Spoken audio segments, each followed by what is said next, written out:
नमस्कार दोस्तों।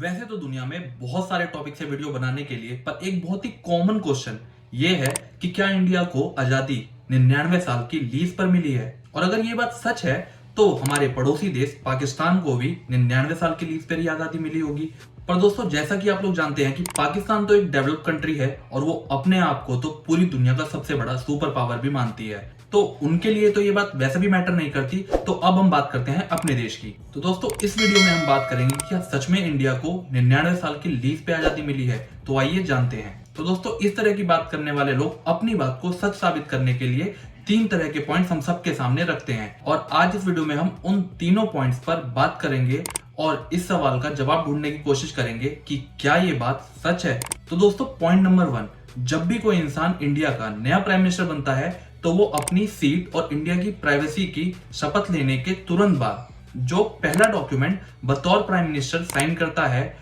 वो असल में ब्रिटेन की महारानी के लिए अपनी लॉयल्टी का एग्रीमेंट साइन करता है। तो दोस्तों, ये पॉइंट तो अभी तुरंत क्लियर किया जा सकता है, पर अलग बात है कि इस टाइप का कोई भी डॉक्यूमेंट किसी भी पब्लिक डोमेन में अवेलेबल नहीं है, क्योंकि प्राइम मिनिस्टर के द्वारा साइन किए गए उस डॉक्यूमेंट तक पहुंचने के लिए हम में से किसी एक को प्राइम मिनिस्टर बनना पड़ेगा, जो कि बहुत ही ज्यादा मुश्किल है। तो इसलिए इस पॉइंट को यहीं छोड़ते हैं, पर बाकी के बचे हुए 2 पॉइंट्स पर हम डिस्कशन कर सकते हैं। पॉइंट नंबर 2, तो दोस्तों सच्चाई ये है कि इंडिया में अगर आज भी कोई अदालत किसी भी न्यू केस में अपने फाइनल डिसीजन पे नहीं पहुंच पाती तो वो ब्रिटेन के जुडिशरी सिस्टम द्वारा दिए गए फैसले को अप्लाई कर देती है। और इन लोगों के अकॉर्डिंग ये इस बात का सबसे बड़ा सबूत है कि इंडिया आज भी 99 साल की लीज पर चल रही है। तो दोस्तों, वैसे अगर देखा जाए तो ये बात भी सही है कि भारत की अदालत बहुत से केसेस में ब्रिटेन की अदालत के फैसले का रेफरेंस देती है, लेकिन ये बात उस वे में बिल्कुल भी सही नहीं है जिस वे में ये बात लोगों को बताई जाती है। क्योंकि दोस्तों, असल में सच्चाई तो ये है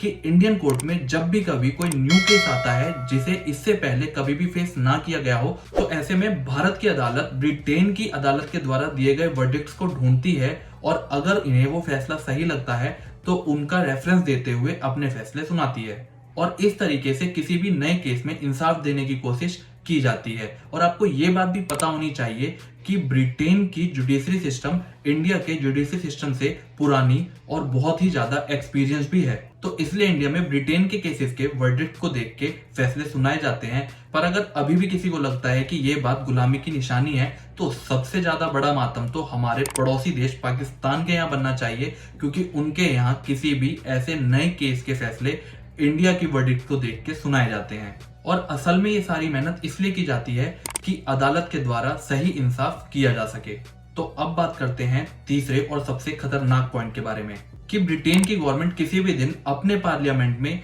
एक प्रस्ताव पास करके इंडिया और पाकिस्तान दोनों की ही आजादी खत्म कर सकती है। तो दोस्तों, वैसे अगर देखा जाए तो ये वाला पॉइंट सच में बहुत ही ज्यादा ट्रिकी है, क्योंकि ये बात तो सच है कि ब्रिटेन की गवर्नमेंट अगर चाहे तो ऐसा कर सकती है, क्योंकि 1947 में जब इंडिया और पाकिस्तान को आजादी दी गई तो उस वक्त भी ब्रिटिश पार्लियामेंट ने इंडियन इंडिपेंडेंस एक्ट 1947 को पास किया था, जिसे ब्रिटेन की रॉयल फैमिली का अप्रूवल मिला था 18 जुलाई 1947 को और उसके बाद फाइनली 14 अगस्त 1947 को पाकिस्तान और 15 अगस्त 1947 को इंडिया को आजादी दे दी गई थी। लेकिन अगर आज की डेट में भी ब्रिटिश गवर्नमेंट इस तरह का कोई प्रस्ताव पास कर भी दे जो कि इंडियन इंडिपेंडेंस एक्ट 1947 को रिप्लेस कर दे, तो इसका कोई मतलब नहीं बनता और ना ही इंडिया और पाकिस्तान की आजादी इसके बाद खत्म होने वाली है, क्योंकि इंडिया और पाकिस्तान ना तो अब वो 1947 वाले इंडिया और पाकिस्तान रहे हैं और ना ही ब्रिटिश गवर्नमेंट का इंडिया और पाकिस्तान में से किसी भी देश पे कंट्रोल है। फॉर एग्जाम्पल, इंडिया पाकिस्तान की 1971 की वॉर में भी ब्रिटेन कुछ ना कह सका और 10 मई 1974, 11 मई 1998 और 13 मई 1998 ये वो 3 डेट हैं जब इंडिया ने परमाणु परीक्षण किए, जबकि उस टाइम अमेरिका इंडिया पे पूरी निगरानी रखता था, क्योंकि अमेरिका और ब्रिटेन नहीं चाहते थे कि इंडिया किसी भी हालत में परमाणु परीक्षण सफल कर सके। लेकिन फिर भी इंडिया ने अपना मिशन परमाणु सक्सेसफुली पूरा किया और आज इंडिया एक न्यूक्लियर स्टेट है। इवन अब तो पाकिस्तान भी है। अलग बात है कि दुनिया में फैली हुई खबरों के अकॉर्डिंग उनका परमाणु चोरी किया हुआ है। और इन सारे क्लेम्स के अलावा कुछ लोग गुलामी वाली बात को लेके ये भी कहते हैं कि जब भी ब्रिटेन की महारानी एलिजाबेथ इंडिया आती है तो उनके लिए पासपोर्ट नहीं लगता, क्योंकि हम लोग आज भी उनके गुलाम हैं। पर रियलिटी में ऐसा बिल्कुल भी नहीं है। असल में दोस्तों सच्चाई ये है कि ब्रिटेन की महारानी को इंडिया आने के लिए पासपोर्ट की जरूरत इसलिए नहीं पड़ती क्योंकि ब्रिटेन के हर एक इंसान के पासपोर्ट को ऑथराइज ब्रिटेन की महारानी के बिहाफ पे ही किया जाता है। तो इसका मतलब ये है कि ब्रिटेन में जिन लोगों के पास पासपोर्ट है उन सभी लोगों की गारंटी उनकी महारानी एलिजाबेथ लेती हैं, जिन्हें हम ब्रिटिश पासपोर्ट की वजह से इंडिया आने देते हैं। तो बिल्कुल सीधा सा लॉजिक है कि अगर हम एक इंसान की गारंटी पे इतने लाखों लोगों को इंडिया में आने देते हैं तो उस इंसान की गारंटी कौन लेगा। तो इसलिए सिर्फ यही रीजन है कि ब्रिटेन की महारानी को इंडिया आने के लिए पासपोर्ट की जरूरत नहीं पड़ती, और सिर्फ इंडिया ही नहीं बल्कि पूरी दुनिया में कहीं भी जाने के लिए उन्हें कभी भी पासपोर्ट की जरूरत नहीं पड़ती। और बिल्कुल ठीक वैसे ही हमारे देश इंडिया के प्रेसिडेंट को भी किसी भी देश में जाने के लिए पासपोर्ट की जरूरत नहीं पड़ती, क्योंकि इंडिया का हर एक पासपोर्ट इंडिया के प्रेसिडेंट के बिहाफ पे इशू किया जाता है। तो दोस्तों ये थी 99 साल वाली लीज की इंडिपेंडेंस के अफवाह की असली सच्चाई। तो दोस्तों अगर आपको वीडियो पसंद आई हो तो वीडियो को अपने जानने वालों के साथ शेयर जरूर करें, वीडियो को लाइक करके अप्रिशिएट करें, कमेंट करके फीडबैक दें और चैनल को सब्सक्राइब करके बेल आइकन दबाना ना भूलें।